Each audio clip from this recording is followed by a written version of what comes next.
Live work learn play అంటూ ఇట్లా ఒక మంచి ఆలోచనతో ప్రపంచ దేశాలని ఊరికేనే కాదు. ఈరోజు చీఫ్ సెక్రటరీగా ఉన్న శాంతికుమారి గారు ఆ రోజు ముఖ్యమంత్రి గారి కార్యాలయంలో చేజింగ్ సెల్కి ఇన్ఛార్జ్గా ఉన్నారు. చేజింగ్ సెల్ అంటే ఇన్వెస్ట్మెంట్ ప్రమోషన్ సెల్, ఇన్వెస్ట్మెంట్ని ఆకర్షించడానికి, ఇన్వెస్ట్మెంట్ని చేజ్ చేయడానికి పెట్టిన ఒక సెల్. దానికి ఇన్ఛార్జ్గా శాంతికుమారి గారు సెక్రటరీ టు చీఫ్ మినిస్టర్గా ఉన్నారు అన్నాడు, principal secretary to chief minister. ఆ మేడం ఆధ్వర్యంలో మా ఇండస్ట్రీ సెక్రటరీని ఐర్లాండ్కి, తర్వాత ఇంకా ఇతర ఫార్మా స్థావరాలు ఎక్కడెక్కడైతున్నాయో అన్ని చోట్లకు పంపారు. ఒక 5-6 దేశాలు పోయినారు వాళ్ళు, నాకు గుర్తు రావట్లేదు, ఐర్లాండ్, సింగపూర్, ఇంకెక్కడెక్కడో పోయారు. మేము పోలేదు, అధికారులు పోయారు.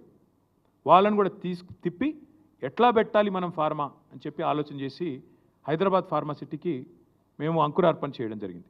కాకపోతే ఎలక్షన్ తర్వాత మొదలు పెడదాం, ఎందుకంటే అప్పటికే మొత్తం 13-14 వేల ఎకరాలలో కామన్ ఫెసిలిటీస్ పోను ఒక నికరంగా 8,000 పైచిలకు ఎకరాలు మిగులుతోంది. దాన్ని ఎట్లా వినియోగించాలి అన్నప్పుడు డిమాండ్ చాలా ఎక్కువ ఉండే. చిన్న కంపెనీలు, పెద్ద కంపెనీలు అందరూ 200 ఎకరాలు కావాలి, 300 ఎకరాలు కావాలని ముందుకు వచ్చినారు. సో మేము ఆలోచనతో అక్క వాళ్ళు కూడా, సబితక్క, మంచిరెడ్డి కిషన్ రెడ్డి గారు వచ్చి, అన్న మరి యూనిట్లు పోతున్నాయని కేసీఆర్ గారికి చెప్పారు.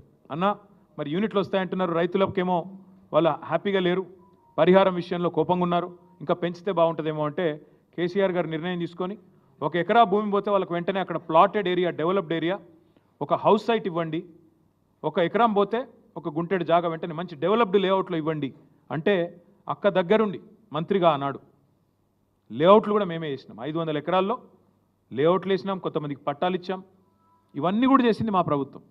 చేసిన తర్వాత ఈ తుగ్లక్ ముఖ్యమంత్రి వచ్చి ఫార్మా విలేజ్ అన్నాడు.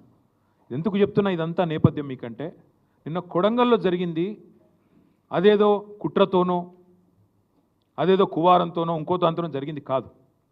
ఈ ముఖ్యమంత్రి యొక్క అనాలోచిత మూర్ఖ తుగ్లక్ విధానాల వల్లనే ఇవాళ ఒక్క కొడంగల్లో కాదు, మొన్న సంగారెడ్డి జిల్లా న్యాల్కల్ అక్కడ కూడా గొడవ జరిగింది. అక్కడ కూడా రైతులు మా భూములు ఇవ్వమని చెప్పి రోడ్డు ఎక్కినారు. కొడంగల్లో ఈరోజు కాదండి, దయచేసి నేను మీడియా మిత్రులను కోరుతా ఉన్న, ప్రజలకు కూడా వాస్తవాలు చెప్పండి. 6-7 నెలల కిందట, ఇంకెక్కువ 8-9 నెలల కిందట ముఖ్యమంత్రి సోదరుడు తిరుపతి రెడ్డి, ఆయనకు ఒక ఫోన్ కాల్ వైరల్ అయింది, మీరు చూసే ఉంటారు, వినే ఉంటారు.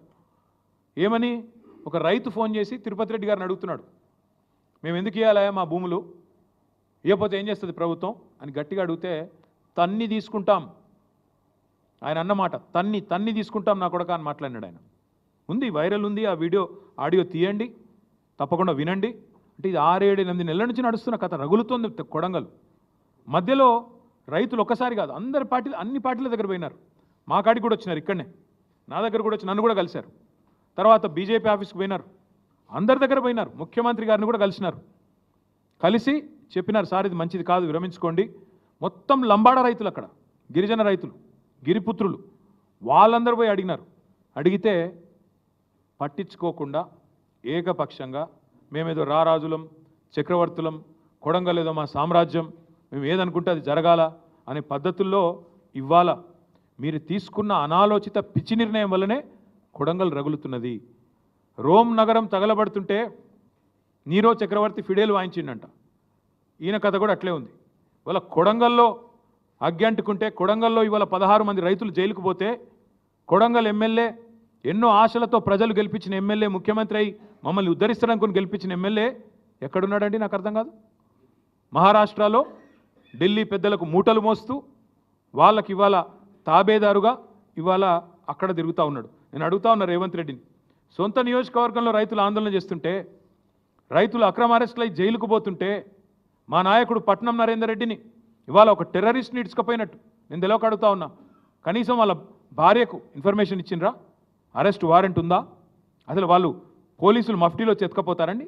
ఆయన ఏమైనా బందిపోట, తీవ్రవాద, అది అసలు అరెస్టా, కిడ్నాపా? ఇష్టం వచ్చినట్టు ఇంటికి వస్తావా, దుద్యాలకు వస్తావా, ఎక్కడికి వస్తావరా, వచ్చి కూర్చో, రైతులకు చెప్పు, నీ ఆలోచన వల్ల జరుగుతున్న లాభం ఏందో చెప్పు.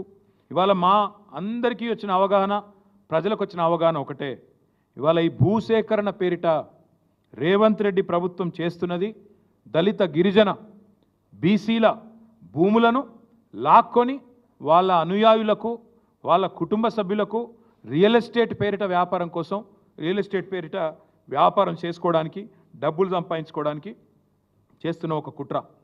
ఇది కాంగ్రెస్ ప్రజాపాలన కాదు, ఇందిరమ్మ రాజ్యం కాదు, ఇందిరాగాంధీ ఎమర్జెన్సీ రాజ్యాన్ని తలపిస్తున్న పరిస్థితి. ఎందుకంటా ఉన్న ఈ మాట అంటే ఊరికే అనట్లేదు. ఇంటర్నెట్ తొలగించినారు, ఇంటర్నెట్ మీద పాబంది పెట్టినారు. It is against the supreme court order. Anuradha Bhasin versus government of India, ఆ కేసులో సుప్రీంకోర్టు ఆర్డర్ ఉంది.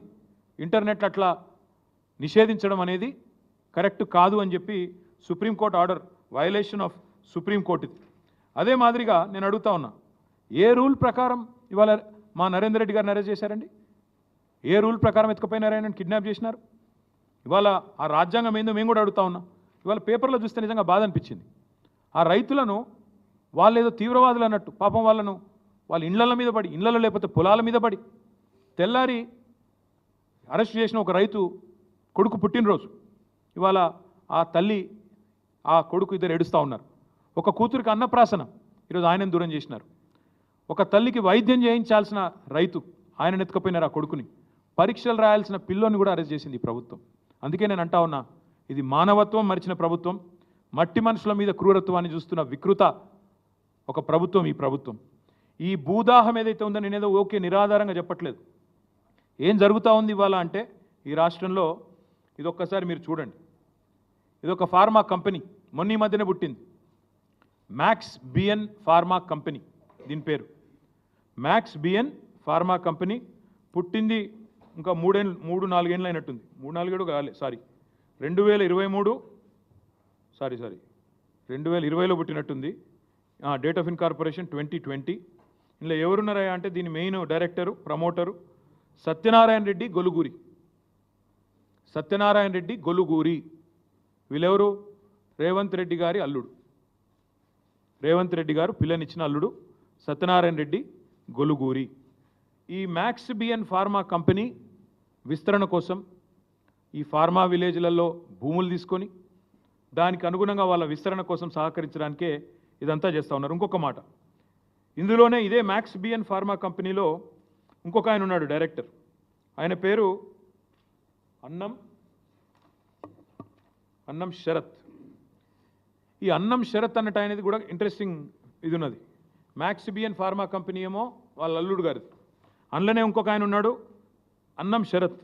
అన్నం శరత్ ఎవరు అంటే సహృదయ హెల్త్ కేర్ ప్రైవేట్ లిమిటెడ్ అనే కంపెనీలో కూడా ఆయన డైరెక్టర్. సహృదయ హెల్త్ కేర్, ఆ సహృదయ హెల్త్ కేర్ అన్నం శరత్ ఎవరంటే ఒక గీన ముఖ్యమంత్రి పక్కన నిలబడ్డా. ఆయన ముఖ్యమంత్రి పక్కన నిలబడ్డాడు. ముఖ్యమంత్రి గారు మొన్న మెడికవర్